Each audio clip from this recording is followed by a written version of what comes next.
आज का विषय जो है हमारा थोड़ा अलग हटकर है।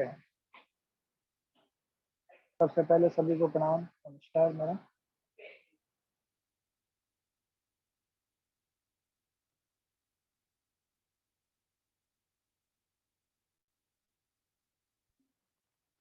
आज का विषय अधारणीय वेग। 13 प्रकार के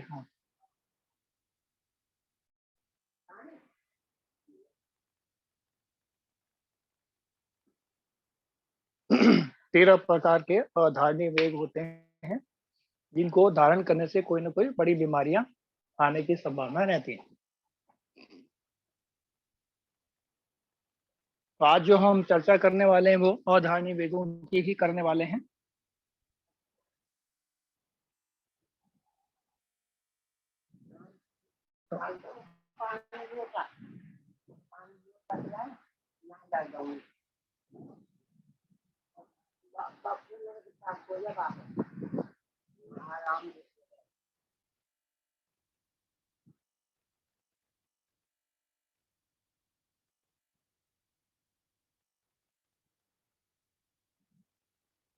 तो महर्षि वाग्भट ने अधारणीय वेगों की चर्चा की है, उसी संदर्भ में आज हम करने वाले हैं बातचीत। तो आज हम शुरू करते हैं हमारा अधारणीय वेगों का चैप्टर।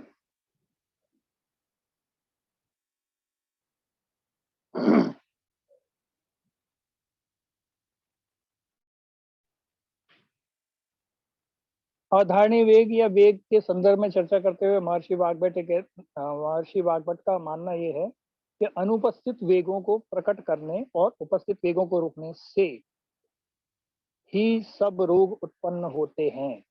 शरीर के अंदर जितने भी रोग उत्पन्न होते हैं वो कह रहे हैं कि अनुपस्थित वेग आ नहीं रहा है, जबरदस्ती आप उसको पैदा कर रहे हो, इसका मतलब कोई ना कोई रोग आपको घेर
तो वेग ना होते हुए भी उसको रोक करके प्रयासरत रहते हैं कि वो किसी तरह से आ जाए।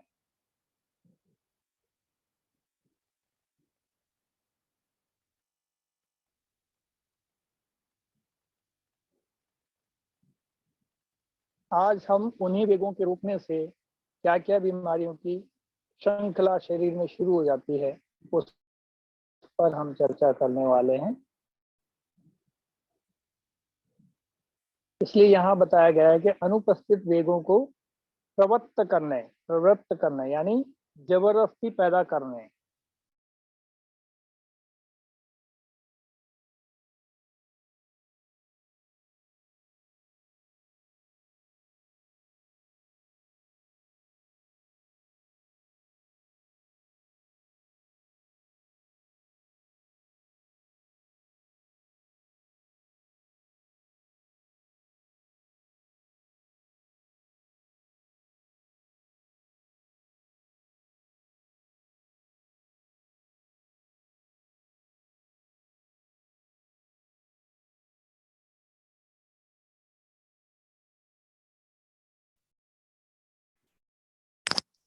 सर आपका वॉइस नहीं आ रहा है।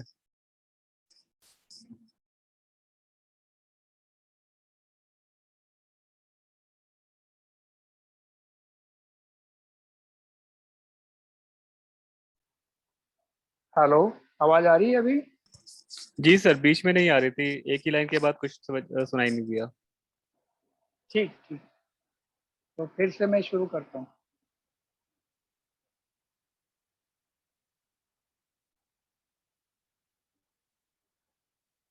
तो अनुपस्थित वेगों को प्रवृत्त करने और उपस्थित वेगों को रोकने से ही सब रोग उत्पन्न होते हैं। यानी किसी को खांसी आ रही है या नहीं आ रही है, कुछ लोग जबरदस्ती खांसते हैं तो इसका मतलब रोग आएंगे। खांसी आ रही है, कुछ लोग रुमाल मुंह पर रख लेते हैं, जिससे भी खांसी को रोकने से भी आपको बीमारियां, बड़ी बीमारियों का सामना कर सकता है, ऐसा कहा गया। अब कोई हमारे यहाँ गेस्ट आ गया है, सोचा कि चलो घर के अंदर चाय बना के देनी है, कुछ उसके लिए कुछ खाना पीना रखना है, और हम सुबह उठे और हमें क्या हो रहा है, पॉटी जाने का मन कर रहा है या टॉयलेट आ रही है, तो टॉयलेट को हम रोक लेते हैं तो क्या होगा, कोई ना कोई बीमारियां हमको आएंगी। ऐसा महर्षि वाग्भट का मानना है। ठीक है, तो इनको इसलिए कहा है कि अनुपस्थित वेगों को प्रवृत्त करने और उपस्थित वेगों को रोकने से ही सब रोग उत्पन्न होते हैं। क्योंकि इस श्रम से वायु का प्रकोप होता है। तो जो हम इस कार्य को करते हैं उसमें जो मेहनत लगती है, उससे क्या होता है, वात बढ़ता है शरीर में, वाय, हम देसी भाषा में बोलते हैं ना, बाय।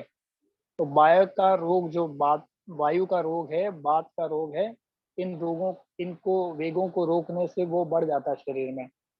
यानी किसी भी शरीर के अंग को अत्यधिक काम में लेना या उस पर लोड डालना, एक्सेस लोड जो भी डालते हैं, उसके कारण जो है हमारे शरीर में वायु का प्रकोप बढ़ता है, जिससे वाय रोग आते हैं, यानी वात के रोग आते हैं। तो आयुर्वेद कहता है वात पित्त का सम रहना चाहिए, यहाँ पर वात बिगड़ जाता है ऐसे कार्यों को करने से। अब यहाँ पर और यही बताया गया है कि वायु ही सब रोगों का कारण है। वायु क्या, हमें पता है ना कार्य, इसका ट्रांसपोर्टेशन का कार्य है, एक स्थान से कफ और पित्त को दूसरे स्थान पर ले जाने का काम करता है। तो शरीर में जितनी भी,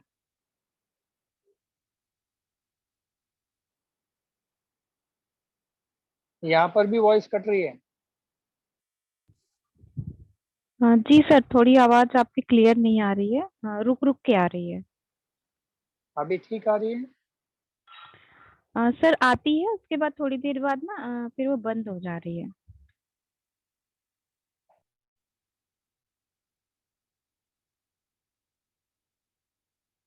यहाँ मैं अभी दिल्ली पालम में हूँ, यहाँ ब्रॉडबैंड भी लगा रखा है, उसका पता नहीं क्या हो रहा है।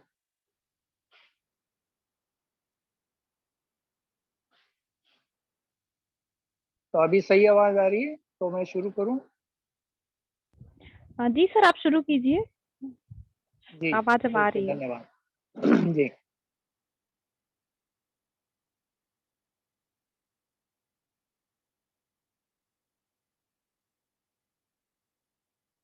तो आचार्य सुश्रुत जो सर्जरी के जनक हैं दुनिया में, उन्होंने सबसे पहले सर्जरी करना सिखाया सबको। ऑपरेशन के जितने भी कार्य सभी उन्होंने बताए। तो आचार्य सुश्रुत ने इन्हीं वेगों को धारण करने से होने वाले रोगों का नाम उदावर्त बताया है। उदावर्त, तो उन्होंने इसको जो नाम दिया है, उदावर्त नाम दिया है। इन जो इस प्रकार के जो वेग हैं, इनको यदि धारण करते हैं, उनके कारण जो रोग होते हैं, उन्हीं रोगों का नाम क्या बोला है उन्होंने, उदावर्त रोग। तो उदावर्त रोग हमारे शरीर में वात के खराब होने के कारण बताए गए हैं। इनका प्रमुख दोष वात ही माना गया है, राइट। और ये जो वेग हैं वात, ये 13 प्रकार के कहे गए हैं। तो 13 प्रकार के जो वेग हैं उनमें संख्या में 13 प्रकार के माने तो वात, यानी ऊर्ध्ववात और अधोवात। ऊर्ध्ववात का मतलब होता है हमारी छाती के ऊपर की तरफ जितने भी वात वायु बनती है, चाहे छींकना हो, खांसना हो, ये सब जो है उसी श्रेणी में आ जाता है। उबासी लेना, जैसे उबासी आ रही है आपको, आप उबासी ले रहे हैं ऐसा करके लंबा सांस लेकर के, तो उबासी लेते हुए भी यदि आप उबासी को ठीक से फुल फॉर्म में नहीं ले रहे हैं, तब भी शरीर में रोग आएंगे। तो ये सारे क्रम ऐसा महर्षि वाग्भट ने और महर्षि सुश्रुत ने बताया है। फर्क उन्होंने यही कहा है कि किसी ने इसको 13 वेग बताए, किसी ने इसको 14 माना है। तो उसका अंतर हम बाद में जानेंगे। एक बार ये समझते हैं कि वेग कौन कौन से माने गए हैं। तो 13 प्रमुख वात, उसमें पहला वात, ऐसा वात जो ऊर्ध्ववात यानी ऊपर की तरफ वायु का संचालन होना, ऊपरी भाग में, जैसे छींकना, खांसना, ये सब ऊर्ध्ववात। अधोवात यानी नाभि के नीचे की तरफ जो जाने वाला वात, चाहे वो स्त्री का बच्चा पैदा करना या बच्चे का बाहर आना गर्भाशय से, या फिर पॉटी का बाहर आना, या मल का निस्तारण होना, मूत्र का निस्तारण होना, ये सारे जो वेग हैं, या शुक्राणुओं का बाहर आना, ये सब अधोवात की श्रेणी में आते हैं। नंबर 2, इन्होंने पहला तो ये एक पूरा ग्रुप बना दिया, उसको वात माना। तो वात बिगड़ने के कारण 13 प्रकार के, मतलब संख्या में 13 प्रकार के हैं। दूसरा इन्होंने मल बोला, तीसरा मूत्र बोला, छींक, जो छींक आती है वो, और उसके बाद में प्यास, किसी को प्यास लग रही है और वो पानी नहीं पी रहा है, इसका मतलब वो एक बड़ा ही अपराध कर रहा है अपने शरीर के साथ में, उसको कोई ना कोई रोग सताने वाला है। छठा भूख, किसी को भूख लग रही है, खाना नहीं खा रहा है वो समय पर, और भूख का जो समय है निकल गया है, ऐसी कंडीशन में भी कोई ना कोई रोग आएंगे, जैसे एसिडिटी वगैरह जो है। जैसे खाने का समय निकल गया और समय पर आप खाना नहीं खा रहे हैं, तो निश्चित तौर पे आपको कोई ना कोई रोग आएंगे। निंद्रा, ये नींद, आपको रात को नींद समय पर लेना चाहिए, ऐसा महर्षि वाग्भट ने बताया। नींद यदि आप समय पर नहीं लेंगे तो भी बहुत सारे रोग आते हैं। ऐसे ही 8वां जुम्भा, यानी जम्भाई जो आते हैं ना, जिसको उबासियां बोल रहे हैं। अश्रु, आंखों में से आंसू आते हैं और उसको आप रोकते हैं तो आंखों में रोग आएंगे। तो इस प्रकार से वायु के बारे में बताया गया। ठीक है, ये सारी रोगों की लिस्ट है हमारे सामने। और इसमें क्या है, आंसू के बाद छर्दी, छर्दी का मतलब उल्टी, उल्टी आना। कास, कास का मतलब खांसी, जो खांसी आ रही है उसको भी। श्रम जनित श्वास, जैसे आप 1 मंजिल 2 मंजिल सीढ़ी चढ़ रहे हैं और फटाफट जब सीढ़ी चढ़ते हैं तो सांस भरने लगता है, ऐसे ऐसे सांस जब ऊपर नीचे होने लगता है, ऐसी कंडीशन में जब आप सांस को रोक रहे हैं और श्वास पूरी तरह से नहीं ले रहे, तो इसका मतलब समझ जाइए श्रम जनित श्वास कहलाएगा। ये भी एक रोग। और शुक्र, शुक्र का मतलब आर्तव, जैसे महिलाओं को मासिक धर्म का निस्तारण होता है, पुरुषों का शुक्र जो बाहर निकलता है, उसको यदि रोक रहे हैं तो भी मासिक धर्म में, अभी आजकल महिलाएं क्या कर रही हैं, अभी पूजा पाठ करना है तो आज क्या करो, गोली ले लो, 3-4 दिन सरक जाएगा। तो आजकल की जो परंपराएं आ रही हैं वो गलत है, इसको ठीक नहीं माना है महर्षि वाग्भट ने। बोला ये सब रोग के कारण बन जाएंगे। नेक्स्ट पेज कर लीजिए, अपन आगे बढ़ते। तो ये तो रोगों की बात हुई। अधोवायु, अधोवायु रोकने से कौन कौन से रोग आएंगे, यानी ऊपर की तरफ जो हमारे शरीर में डकार आना है, खांसी आना है, छींकना, अधोवायु, ये ऊपर के वायु। तो इनको यदि रोका तो क्या होगा, गुल्म, पेट में गोला होगा, गैस यहाँ से वहां घूमेगी और वो दर्द कर सकती है। कोष्ठ शूल, तो जो हमारे जो शरीर के अंदर कोष्ठ होते हैं, देखिए 2 तरह के हैं, एक तो कोष्ठ और शाखा। हमारा जो शरीर एक थैला है, एक थैले में उसमें शरीर के अंग बंद किए हुए हैं। जैसे हम सब्जी वाले के यहाँ सब्जी लेने जाते हैं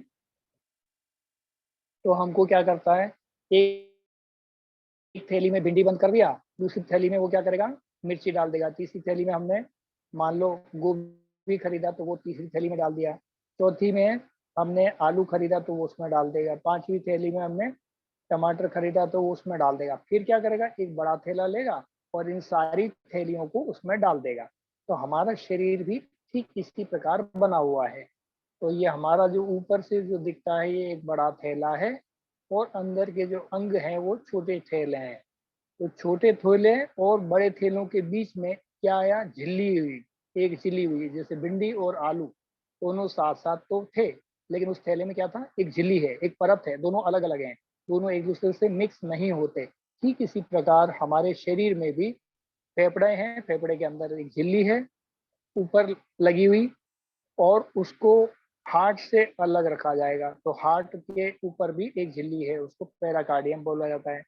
तो वो पेराकार्डियम और फेफड़े के बीच की झिल्ली और किडनी के बीच की झिल्ली इन अंगों को आपस में टकराने से, रगड़ने से बचाती है। इसके अंदर जो फ्लूइड पैदा होता है वो हमारी रीढ़ की हड्डी में पैदा होता है। अब इन झिल्लियों के बीच में जो फ्लूइड जाता है वो ही सप्लाई का काम करता है। इन झिल्लियों का आपस में हम जैसे हिलते हैं तो वो झिल्लियां आपस में जो टकरा रही हैं तो उनके बीच में फ्लूइड है। वो जो फ्लूइड रीढ़ की हड्डी में बनता है वही आकर के फ्लूइड ऊपर नीचे उनमें रगड़ होने से बचाता है, नहीं तो वो झिल्लियां फट जाएंगी।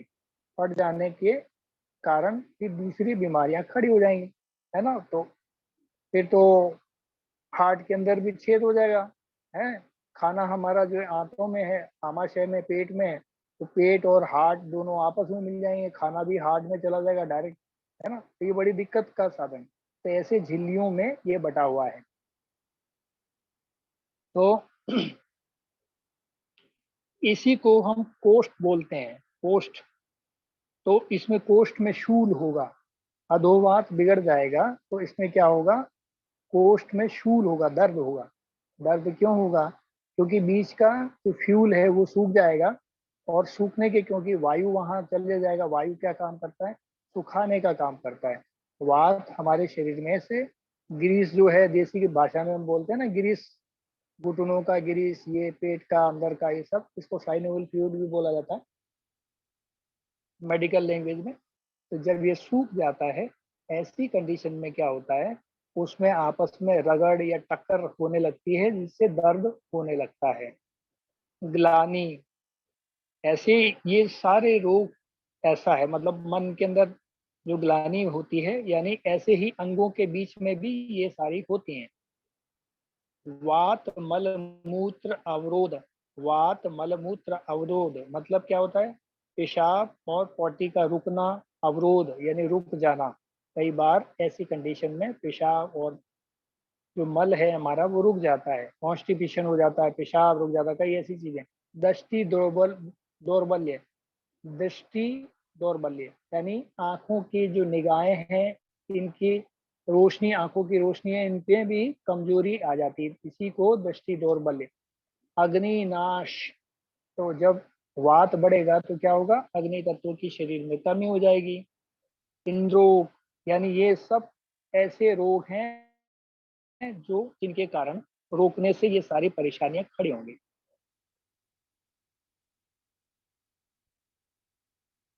अब उपचार इनका क्या हो सकता है, तो इनके बीच में क्या हुआ था, बीच में वात बढ़ गया था, और उसके बीच में वो जो फ्लूइड इसको रगड़ने से बचाता था वो खत्म हो गया।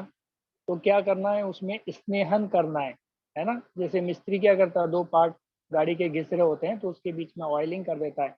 ऐसे ही गाड़ी में हम इंजन ऑयल का प्रयोग करते हैं, तो बाकी पार्ट्स को आपस में घिसने से बचाते हैं, राइट। रगड़न तो होती है लेकिन ऑयल की रगड़न होती है, घिसने से कुछ हद तक बचाते हैं। घिसते तो हैं लेकिन कम मात्रा में घिसेंगे ऑयल डालने से, और नहीं तो वो सीधे तौर पे घिस के खत्म हो जाएंगे। इसलिए स्नेहन स्वेदन कर वातानुलोमक उपचार करें। क्या करना है, ऐसी समस्या आएंगी तो वातानुलोमक यानी वात बिगड़ गई है तो वात को अनुलोमन के दवाएं जैसे अश्वगंधा है, मुलेठी है, ऐसी चीजों का हम प्रयोग करेंगे तो वात का अनुलोमन होगा और बीमारी ठीक होने लगेगी।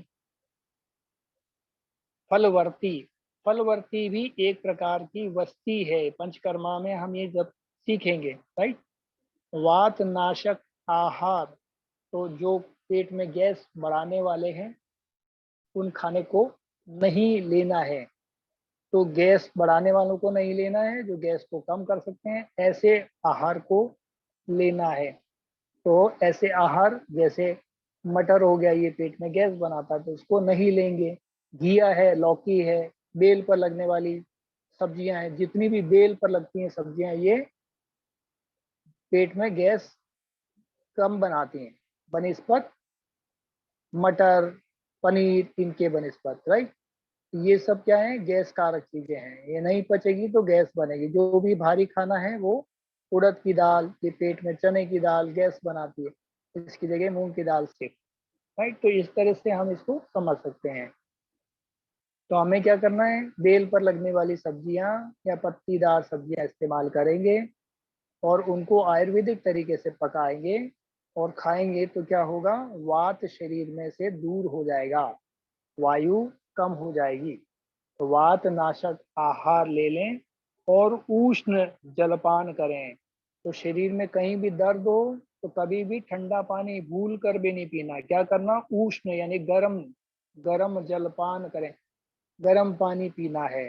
जिसको कहीं दर्द हो कभी भी ठंडा पानी पिएगा तो उसको और बढ़ जाएगा, राइट। तो कभी भी ऐसे व्यक्ति को, ऐसे मरीज को हमको ठंडा पानी नहीं देना, गर्म पानी हमेशा देना, तो जल्दी ठीक होगा।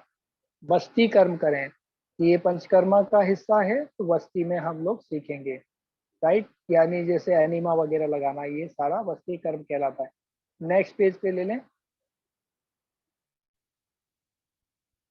नंबर 2, मल वेग, यानी हमारा को मल यानी शरीर में पॉटी आ रही है और अभी कोई मित्र आ गया है, उसको चाय बनाने को, अक्सर ये महिलाओं के साथ होता है।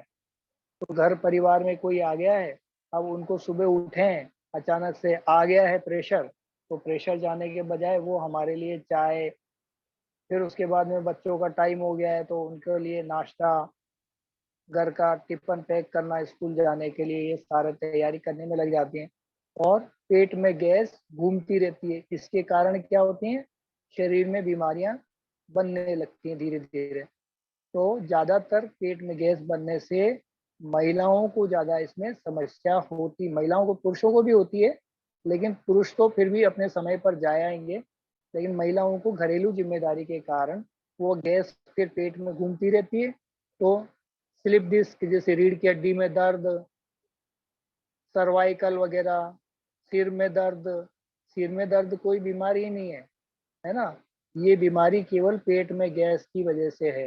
पेट की गैस ठीक हो जाएगी, पेट साफ रहेगा तो सिर के दर्द की बीमारी 2 मिनट लगता है, गायब हो जाएगा तुरंत। तो जब भी ऐसा हो तो एनिमा लगाओ और 5 मिनट में सारा दर्द गायब, सिर का दर्द तुरंत गायब हो जाता है। तो सिर का दर्द कोई बीमारी नहीं है, ये केवल और केवल पेट में से जो पैदा हुई गैस है वो ऊपर की तरफ जाती है और वो शरीर में दर्द का कारण बन जाती है।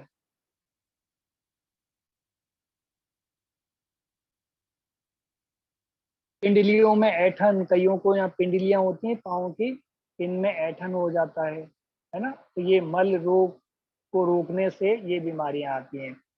प्रतिश्या, शिरशूल, ये मैं कह दिया आपको, शिराओं में नसों में जो दर्द होता है, जकड़न अकड़न, शरीर में जो दर्द होता है, ये सब भी इसी से कारण होता है। मल को रोकने को, पॉटी को रोकेंगे, समय पर नहीं जाएंगे, सुबह सुबह सबसे पहला कार्य यही है, तो फ्रेश होने का है, वो नहीं होता है, जिसके कारण ये सारी परेशानियां, बीमारी आती हैं। चाहे कोई भी दवा खा लो, जब तक ये ठीक नहीं करोगे, आदत नहीं सुधारोगे सुबह सुबह फ्रेश होने की, या ये पेट में गैस बनने से रोकने की, जब तक कोई भी दवा काम नहीं करेगी। वायु का ऊर्ध्वगमन, वायु का ऊपर की तरफ जो गमन होता है उसको रोकना जरूरी है। तो ये रोकने से क्या होता है, ऊर्ध्वगमन को रोकना जरूरी है, यानी वायु ऊपर ना जाए। तो क्या करना है, पेट को साफ रखना है। अब पेट साफ नहीं रहेगा, मल को रोक दिया तो ये वायु क्या करेगी, ऊपर की तरफ जाएगी, ऊपर की तरफ जाएगी तो सिर में जाएगी, तो माइग्रेन जैसा दर्द भी होगा, सर्वाइकल भी होगा, स्लिप डिस्क भी होगा, शरीर के अंदर दर्द वाली परेशानियां सारी इकट्ठी हो जाएंगी। परिकर्तिका, हृदय संदूर, मुख से मल प्रवृत्ति आदि निकलनी, वो ऊपर की तरफ जाएगी। तो मल जो है वो सड़ रहा है, परिकर्तिका भी उसी का हिस्सा है। ये सब जो है क्या है, रोकने से बीमारियां आएंगी। उपचार क्या करना है? फलवर्ती, अभ्यंग, अवगाहन, स्वेदन, वस्ती, मलभेदी अन्न। तो शरीर में जब भी ये सारी ऊपर वाली बीमारियां आएंगी तो उपचार क्या करेंगे, इसकी दवाई क्या करेंगे?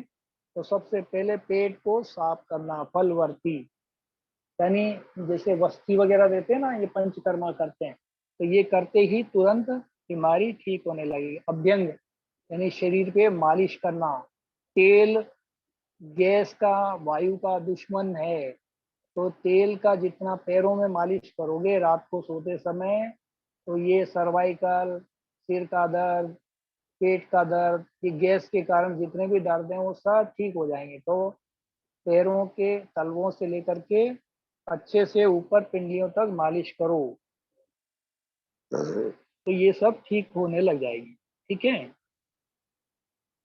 इसलिए अभ्यंग कहा है। शरीर पर मालिश जितना करोगे उतना ज्यादा फायदा हो जाएगा, और आयुर्वेदिक तरीके से करोगे तो और ज्यादा फायदा है।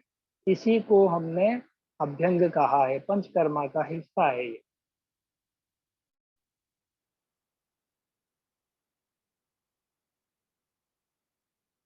तो स्वेदन यानी पसीना, शरीर में से गंदगी उसको बाहर निकालना। वस्ती, मल भेदी अन्न, मल भेदी अन्न जो पेट को साफ करने वाले अन्न होते हैं उनका प्रयोग करना है। तो गेहूं, गेहूं की जगह क्या करना? बाजरा, मोटा अनाज को मिक्स करके खाते हैं ना अपन, वो बेजड़ की रोटी कुछ लोग बनाते हैं, कुछ और भी चीजों को मिक्स करके खाते हैं, कई अन्न को मिला के खाते हैं।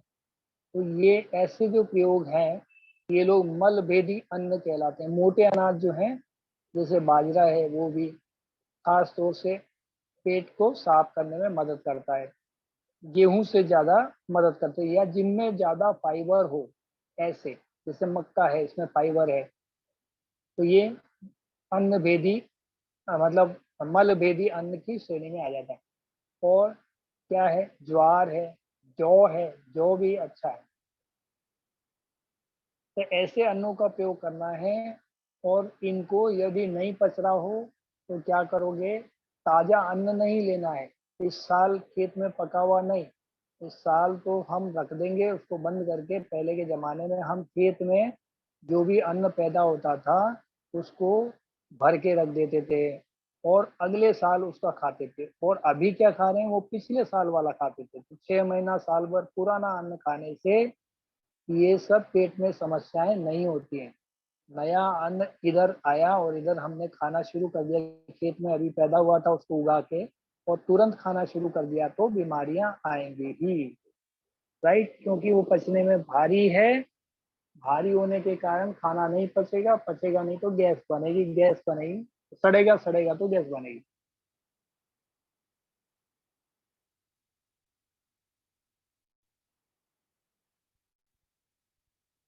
तो मान लो नया अन्न आपको खाना ही पड़ रहा है मजबूरी में, तो क्या करो? उसको तवे पे थोड़ा सा अग्नि संस्कार कर लो, जैसे जीरा सेकते हैं ना, ऐसे उसको सेक लो, फिर उसका आटा बना लो, फिर उसको खा लो, तो बड़े आसानी से वो पच जाएगा। जैसे हम दलिए को सेकते हैं, ऐसे ही उसको सेक करके उसका आटा बना लो, आटा बना के खा लो। Very simple. मूत्र वेग, पेशाब को किसी को आ रहा हो, जोरदार पेशाब आ रहा है लेकिन नहीं जा रहे हैं, और हम ये सोच रहे हैं कि अभी मेरे कोई मिलने वाला आया है, अभी पता नहीं क्या सोचेगा मन में, तो अभी हम बाद में जाएंगे, या कहीं गाड़ी में बैठे हैं अभी आ रहा है, चलो कभी घर पहुंच करके जाएंगे। ये कंडीशन ही आपको बीमारी के दरवाजे पे लाके खड़ी कर देती हैं, या ये बीमारियां जो हैं आपके दरवाजे पे आकर खड़ी हो जाती हैं। अंग भंग, मूत्र वेग को रोकने से क्या होगा, अंग भंग हो जाएगा। क्या होगा, अंग भंग। तो यूरिनरी ट्रैक जो है आपका, पेशाब की जो नली है, इसमें जलन होगी। तो यानी उसके अंदर जो लेयर लगी रहती है ना, कफ की जो लेयर होती है आयुर्वेद के दृष्टिकोण से, वो उसमें जलन होने से बचाती है, वो लेयर फट जाती है।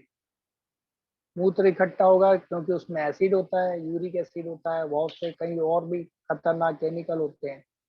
ये सब क्या करते हैं, उसको जला देते हैं। खास तौर से अमोनिया होता है। अमोनिया क्या करता है, लीवर के अंदर जो अमोनिया बनता है, हम खाना खाते हैं, वो 1.5-2 घंटे के लिए उसको कन्वर्ट कर देता है किसमें, यूरिया में। यूरिया आसानी से हमारे शरीर में बिना जलन किए निकल जाता है। तो जब हम रोक लेते हैं, 1.5-2 घंटे बाद में जाएंगे, तो वो रुका हुआ वापस जो है यूरिया किसमें बदल जाएगा, अमोनिया में बदल जाएगा। और अमोनिया इतना खतरनाक है, एक बूंद शरीर पे गिर जाए तो शरीर को जला देगा। अब सोचिए कितना खतरनाक आइटम। यानी आपके शरीर में इस विष को पीने का काम, शिवजी बनने का काम जो कौन करता है, लीवर करता है। लीवर के हेपेट सेल्स को उसको खा पी के हजम कर जाते हैं, और फिर बाद में क्या देते हैं, वो कन्वर्ट करके उसको क्या करते हैं, यूरिया में बना देते हैं। तो यूरिया आसानी से शरीर से बाहर निकल जाता है। अब इसको रोक लिया तो अंग भंग यानी हो जाएगा। अश्मरी, अश्मरी का मतलब पथरी। पथरी क्यों बनती है शरीर में, पथरी यूरिन को यदि पेशाब, देखिए हमारे शरीर में रोज सबके पथरी बनती है, ऐसा कोई आदमी नहीं है जिसके पथरी नहीं बनती हो। अब पथरी बनने से रोकना है तो टाइम से पेशाब करोगे, टाइम से थोड़ा सा आते ही तुरंत चले जाओ, तो क्या होगा, पथरी जमेगी नहीं, वो बह करके बाहर निकल जाएगी। तो ये सबके शरीर में रोज बनती है। और खाना खाने के बाद तो जाना ही चाहिए पेशाब करने, नहीं जाओ तो दिक्कत होने लगेगी, पथरी जैसी और भी कई बीमारियां आ सकती हैं। इनसे बचना हो, यूरिक एसिड से बचना हो, तो खाना खाने के तुरंत बाद पेशाब जाना चाहिए। एक अच्छी आदत पालो तो आप बीमारियों से बचे रहोगे। खाना खाने के बाद क्या करना, पेशाब करना, चाहे ना आए तो भी 1 बूंद 2 बूंद जो आए वो सब करो। क्या हुआ बीच में, ये रुकावट कहाँ से शुरू हो गई।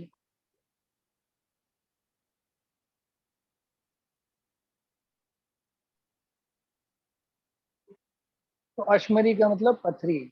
और और रोकने से क्या होगा, बस्ती, भेद।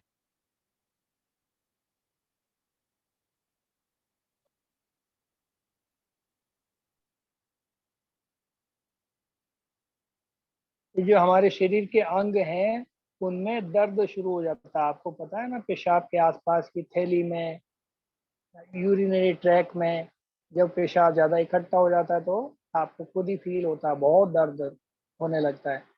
खास करके महिलाओं की क्षमता कम होती है पेशाब को रोकने की, इसलिए उनको तुरंत प्रभाव से जाना ही चाहिए। पुरुषों की क्षमता, क्योंकि ब्लैडर थोड़ा बड़ा रहता है, साइज बड़ा होता है, तो वो थोड़े बहुत झेल जाते हैं। लेकिन महिलाओं की समस्या, गर्भाशय एक तो स्थान घेर लेता है, तो वहाँ पे स्पेस ऑलरेडी कम होता है, तो बढ़ने की मतलब बहुत ज़्यादा स्कोप नहीं होता उसमें, झेलने की क्षमताएं नहीं होती। तो राइट, तो इस तरह से वहाँ जगह की कमी के कारण वो तुरंत उनको जाना चाहिए, नहीं तो बहुत बड़ी बड़ी दूसरी बीमारियां और खड़े हो जाएंगी। राइट। तो मेड और वंक्षण में वेदना, यानी शरीर के अंगों में कहीं भी वेदना शुरू हो सकती है शरीर में, ये यूरिनरी ट्रैक का हिस्सा है ये सब। ठीक है, तो उसमें दर्द होना शुरू हो जाएगा। नेक्स्ट,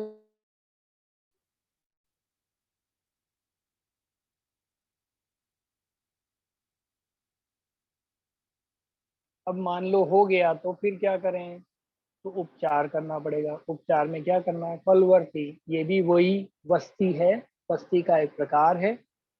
तो हम आगे जब पंचकर्मा का हम सिलेबस शुरू करेंगे तो उसमें ये सब पढ़ने को मिलेगा।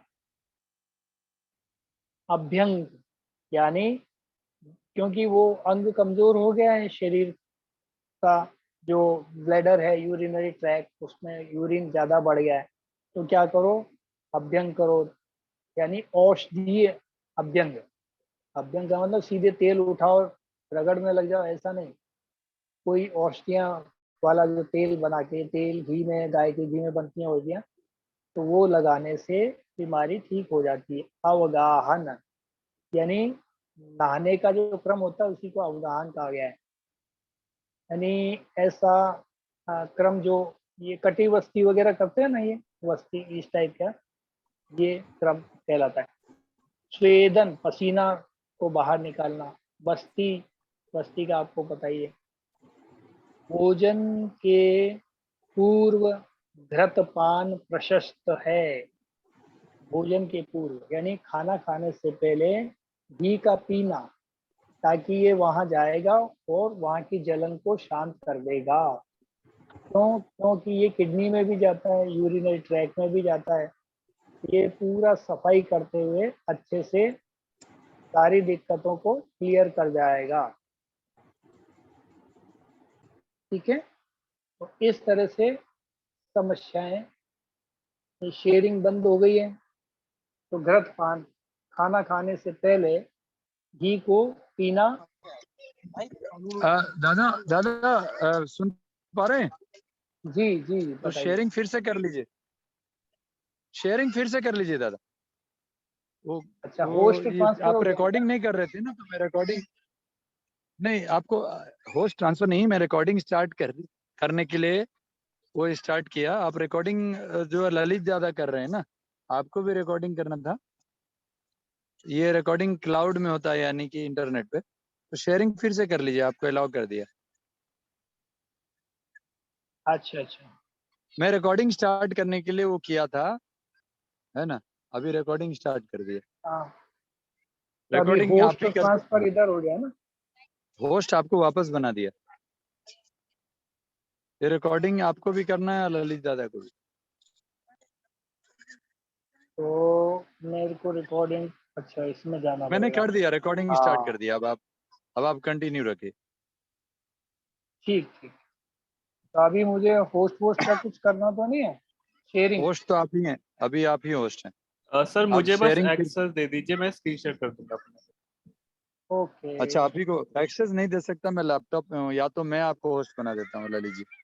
आप जैसे ही, हाँ आप प्रशांत सर ने भी बना दिया था मैं कभी हो, तो आप देख लीजिए। नहीं नहीं, 1 मिनट में आपको होस्ट बना देता हूँ, रुक जाइए, सॉरी। हो गया, होस्ट हो गया ललित।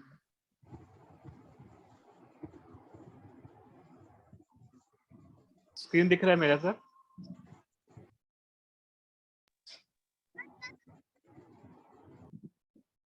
हाँ आ गया आ गया। ठीक है।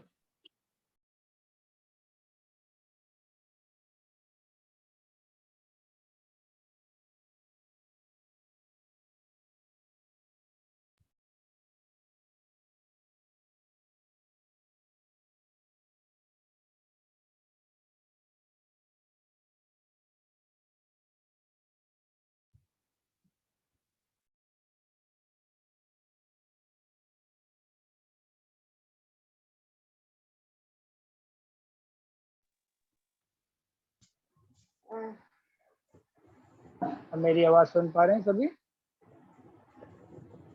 जी सर आ रही है। Okay, thank you. शुरू करते हैं वापस से।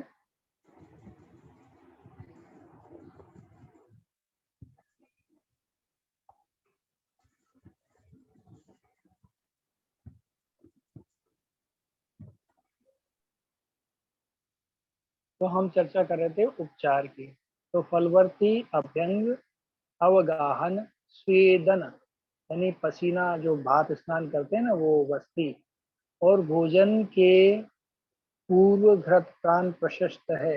अर्थात इन्होंने कहा है कि भोजन, खाना खाने से पहले घी का पीना। घी का पीना मतलब ऐसा नहीं उठाया और कोई पावर आधा किलो घी पीने लग गए, ना ना। जितना हजम होगा उतना ही लेना, 1 या 2 चम्मच। उसमें थोड़ा सा सौंठ का पाउडर डाल लीजिए, क्योंकि हजम नहीं होता है, उससे गैस नहीं बनेगी।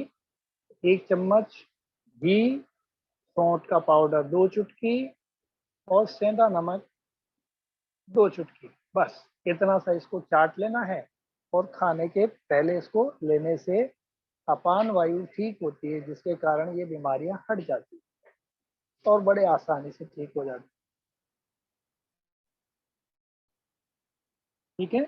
वह रात्रि के भोजन के अजीर्ण जीर्ण होने पर, सॉरी, रात के भोजन के जीर्ण, जीर्ण का मतलब होता है पच जाने के बाद, और लगा दिया तो अजीर्ण यानी इंडाइजेशन, और पचना जीर्ण यानी डाइजेशन, यानी डाइजेस्ट होने के बाद होने पर उत्तम मात्रा में घृत पान दें। ऐसे आदमी को क्या करना, उत्तम मात्रा में, उसकी क्षमता देख लो और उसके आधार पे उसको थोड़ा सा घी का पिलाने का काम करना है। चाहे 1 चम्मच 2 चम्मच ऐसा गर्म करके थोड़ा गुनगुना करके उसको पिलाना। इन दोनों योजनाओं को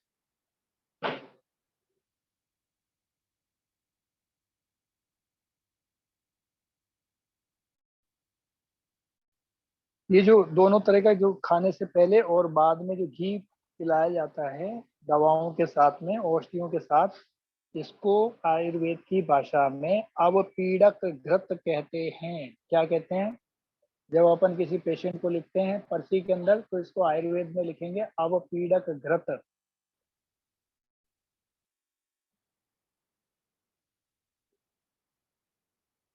क्लियर? नेक्स्ट,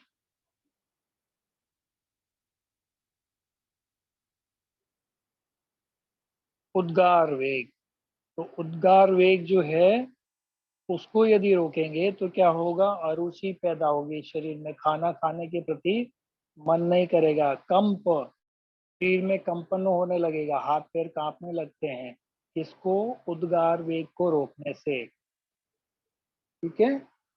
उद्गार का मतलब जो ये इस टाइप की आती है ना, हिचकी नुमा या ऐसी जो वेग होती है, इसको यदि जबरदस्ती रोकोगे तो खाने में अरुचि पैदा होगी, खाना खाने की इच्छा नहीं करती है, कंप यानी पार्किंसन रोग जो होता है ना, पार्किंसन रोग, इस टाइप का रोग हो जाते हैं। और हृदय व पुर में जकड़ाहट यानी हार्ट में जकड़न जैसा दर्द होता है, जैसे किसी ने हार्ट को, चेस्ट को, छाती को बांध दिया रस्सी से, राइट, ऐसी जकड़न जैसी स्थिति पैदा हो जाती है। और उर में जकड़ाहट यानी उर के अंदर भी जकड़ाहट, हृदय और हृदय के आसपास के एरिया में, पेट वाला जो हिस्सा है इसके ऊपर जो है जकड़ाहट होने लगती है। आध्यामान दिखता व कास होता है, हिचकी ज्यादा बढ़ती है और कास यानी खांसी भी हो सकती है। उद्गार यानी उबासियों से लेकर के इसकी कल्पना की गई है कि उद्गार वेग यानी उबासी वगैरह जो आती हैं, इस प्रकार की जो ऊपर से गैस निकलती है, वो उद्गार वेग माना है। अब ऐसा हो गया तो क्या उपचार करना, बीमारी हो गई तो ठीक कैसे करना? सिक्का के समान चिकित्सा करें। ची का मतलब चिकित्सा करें, सिक्का के समान, जैसे हिचकी आती है ना किसी को, तो हिचकी के लिए जो इलाज करते हैं वही उसके लिए करना है। हिचकी के लिए क्या करना है, थोड़ा सा पानी लेना है, थोड़ा सा पीना है, थोड़ा सा पानी लेना है, थोड़ा सा मुंह में लेना है, फिर घुमाना है, फिर उसको पीना है।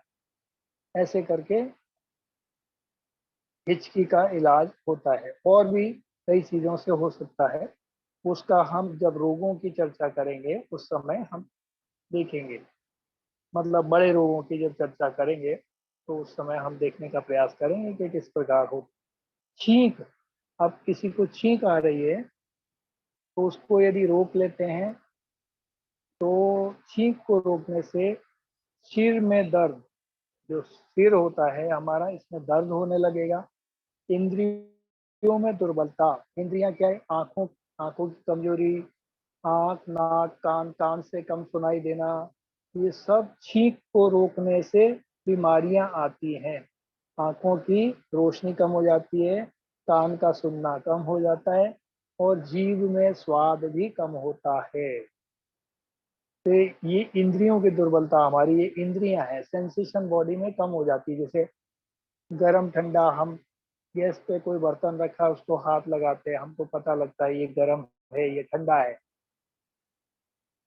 तो ये गरम ठंडे का भी आभास जैसे कम होता है। ये इंद्रियां हैं हमारी, उनमें दुर्बलता, उसमें कमजोरी होती है। मन्या स्तंभ, अर्दित रोग, तो ये उल्टी उल्टी होता है ना, इस टाइप की रोग होते हैं।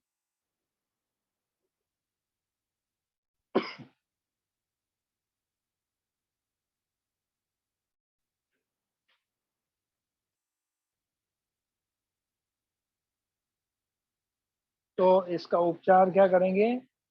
तो तीक्ष्ण धूम, तीक्ष्ण धूम का मतलब तीखा वाला, जो जैसे काली मिर्ची है, इस टाइप की चीजें हैं।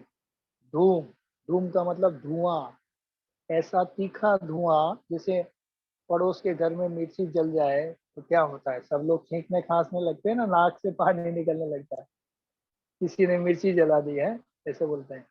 तो ऐसा तीखा धूम, धूम यानी धुआं, ऐसी की सांस लेना उसके लिए हितकर माना गया है। और क्या करना? तीक्ष्ण अंजन, आंखों में तीखा अंजन, जैसे हम सरसों के तेल का बच्चे को काजल पारते हैं और काजल को एक आंखों में लगाया जाता है, इसी को बोलते हैं तीक्ष्ण अंजन। तीक्ष्ण नस्य यानी, नस्य का मतलब नाक का जो, मतलब तीक्ष्ण या तीखा, नस्य, नस्य का मतलब नाक के अंदर तीखा कोई ऑयल वायल बना के डालना, तो तीक्ष्ण नस्य। या क्या करना कि अजवाइन को तवे पे भूनना है और एक छोटे से रुमाल में, कपड़े में लेकर के गरम गरम नाक से एक तरफ बंद करके दूसरी तरफ लगा के सूंघना है, ऐसे। तो इसको तीक्ष्ण नस से बोला है। इस टाइप की कोई भी क्रिया करने से इस सिर का दर्द, इंद्रियों की दुर्बलता, आंखों की रोशनी कमजोर हो रही है तो वो भी ठीक होने लगती है। नाक, कान में कम सुनाई दे रहा है तो भी ठीक होने लगता है। स्नेहन, स्नेहन का मतलब क्या है? कोई भी स्नेह यानी चिकनी चीज से आ, स्नेहन और स्वेदन, ये पंचकर्मा में आपको सिखाया जाएगा। स्नेहन, सूर्य को देखना, आप सूर्य को भी देख सकते हैं, इससे आंखों की रोशनी में ठीक, मतलब सुबह की जो रोशनी होती है उसको, लेकिन बाद में नहीं देखना है। प्यास वेग, प्यास को, किसी को प्यास लग रही है और उसने प्यास को रोका है तो कौन कौन सी बीमारियां आएंगी? प्यास लग रही हो और प्यास को रोकने से मुख शोष यानी मुंह में सूजन हो सकती है, हृदय रोग हो सकता है, हार्ट से जुड़ी हुई बधिरता, बधिरता का मतलब जिसको सुनाई नहीं देता, बधिरता, बधिरता, कान में नहीं सुनाई देना। भ्रम, भ्रम का मतलब किसी चीज का मोह, अंग साध,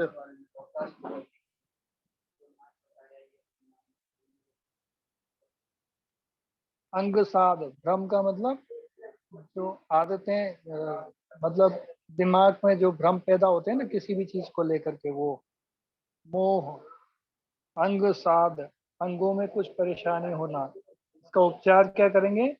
संपूर्ण शीतल क्रिया करें, शीतली प्राणायाम करते हैं ना इस टाइप की, यानी कोई भी ठंडी क्रियाएं जो हैं उनका प्रयोग करेंगे। तो ऐसे शीतली प्राणायाम करते हैं वो फायदा कर सकते हैं। ठंडे पेय पदार्थों का हम प्रयोग कर सकते हैं, ठंडा ठंडा पानी पीना, ठंडी चीजों का इस्तेमाल करना, राइट। तो नेक्स्ट पेज पे ले लीजिए जरा।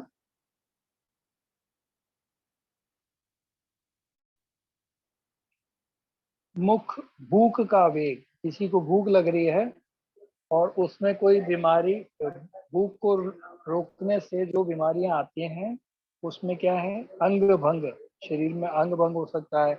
एसिडिटी होगी तो हार्ट में जलन होगी ना, तो वहां पे क्या होगा, एसिड ज्यादा होगा तो फूड पाइप में जलन के कारण वो फूड पाइप बर्न हो सकता है, तो अंग भंग हो जाएगा ना। फूड पाइप में जलन हो गई, उसमें छेद भी हो सकता है एसिड ज्यादा बढ़ गया तो, या पेट में भी अल्सर वगैरह हो सकते हैं। तो ये अंग भंग ही है एक प्रकार का। अरुचि, खाने में मन नहीं लगेगा, ग्लानि होती है।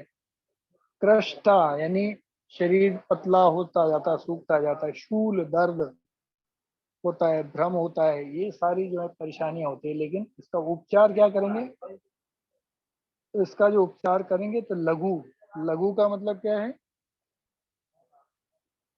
ऐसा आसानी से पचने वाला भोजन। स्निग्ध यानी चिकना, लघु यानी पचने वाला हल्का भोजन, और चिकना, और उष्ण यानी गर्म। अल्प मात्रा में भोजन यानी कम कम मात्रा में भोजन देना। इस प्रकार से हम ये बीमारियों को रोकथाम हम कर सकते हैं।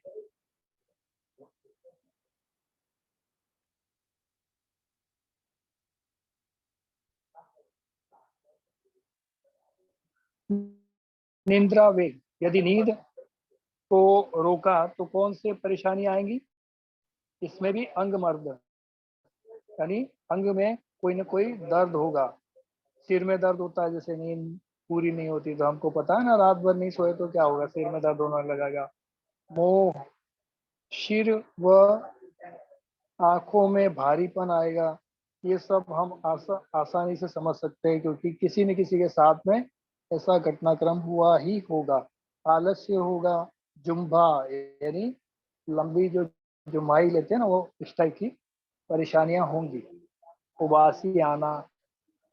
तो उपचार क्या करेंगे, तो भरपूर नींद लेना चाहिए, और संवाहन, हाथ पैर दबवाना। तो बुढ़े लोग होते थे पहले, हम लोग सेवा करते थे उनकी अपने घर में, बुजुर्गों को। तो ये सब काम होना जरूरी है।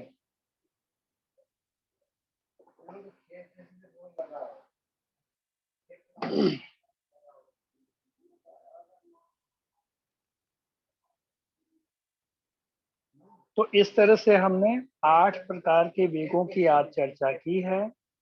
कल हम बाकी के और वेगों की चर्चा करेंगे, और इन वेगों के बाद में हम कल मतलब नेक्स्ट, या इस पेज को पूरा कर ही लेते हैं। कास यानी खांसी, खांसी से जो, खांसी को रोकने से क्या होगा, कास और बढ़ जाएगी, खांसी बढ़ जाएगी। श्वास और उपचार होगा अरुचि, इंडाइजेशन होगा, वह हृदय रोग होगा।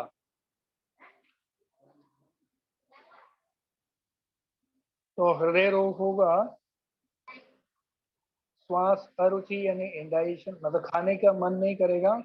हृदय रोग होगा, हिक्का यानी हिचकी जैसे परेशानियां आने लगेंगी।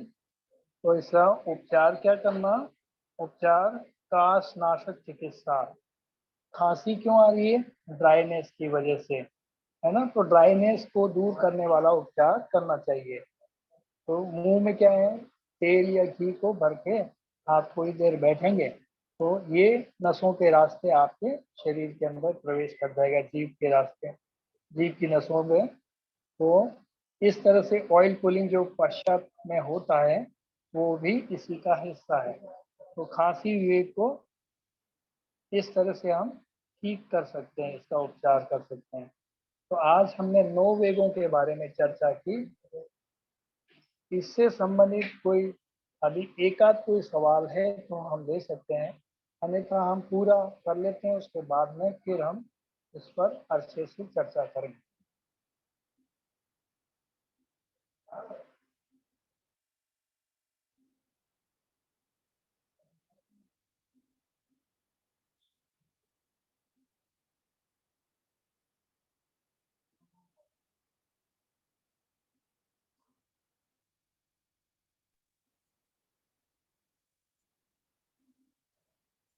हेलो जी जी।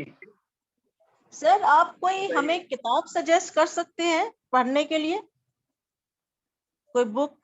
किताब तो चरक संहिता, सुश्रुत संहिता है और वो ही बेस्ट है, बाकी तो सब हैं।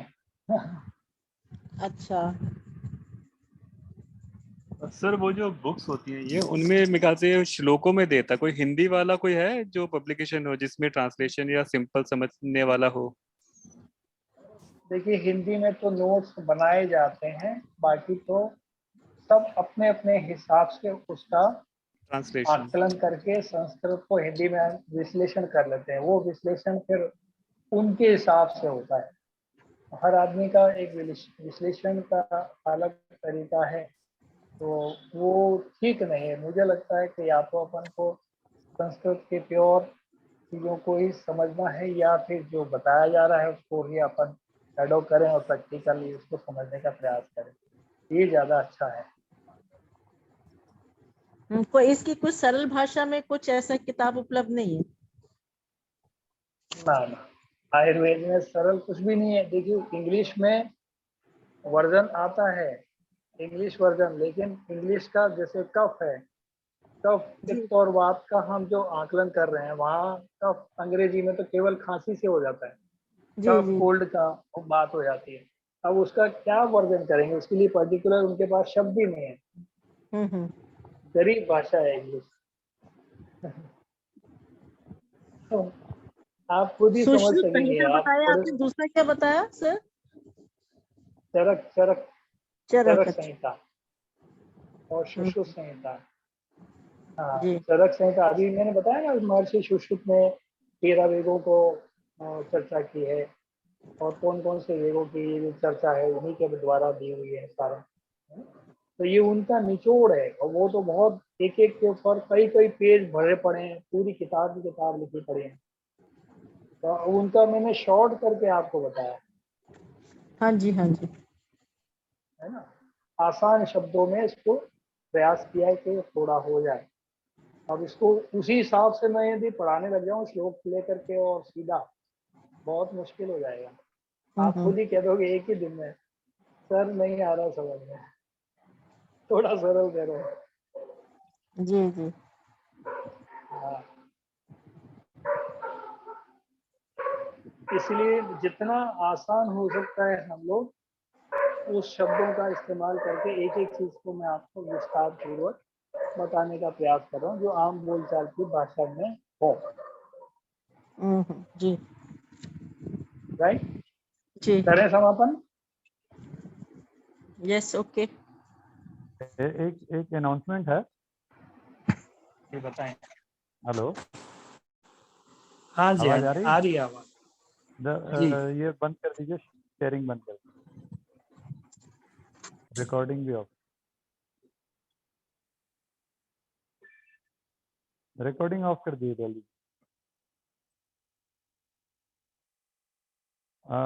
हेलो।